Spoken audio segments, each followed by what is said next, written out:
तो गाइस हम शिवसागर जा रहे थे, तभी रास्ते में कुछ बच्चे हमको रोका और रोक के बिहू नाम गाने लगा और बिहू नृत्य करने लगा।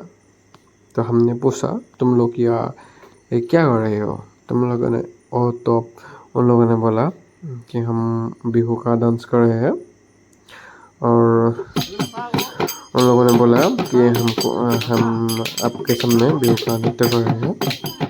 तब हमने बोला ठीक है, तो ये है बिहू और बिहू के मौसम में बच्चे लोग इस तरह से रोड में आके डांस करते हैं, लोगों को रोक के। एक परंपरा है और सम्मान सहकार सम्मान दे के सभी लोगों को सम्मान करके बिहू का प्रदर्शन करते हैं और एक परंपरा है और इसको हम सम्मान करते हैं। और हमने भी अपना बाइक रोक दिया है और बच्चे लोगों को बिहू का नृत्य प्रदर्शन करने के लिए दिया है। तो अभी आप देख सकते हैं हमारे सामने कुछ बच्चे बिहू का प्रदर्शन कर रहे हैं। हमको भी बहुत अच्छा लगा और हमने थोड़ा सा वीडियो क्लिप रिकॉर्ड किया है आप लोगों को दिखाने के लिए।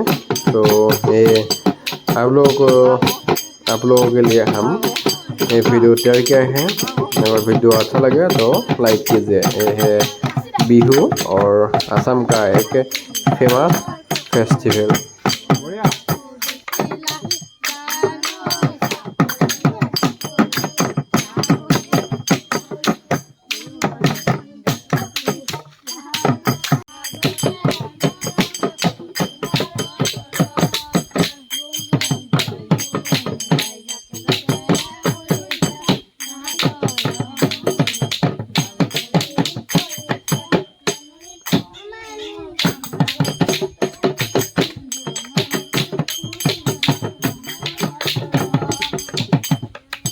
बढ़िया बढ़िया बढ़िया।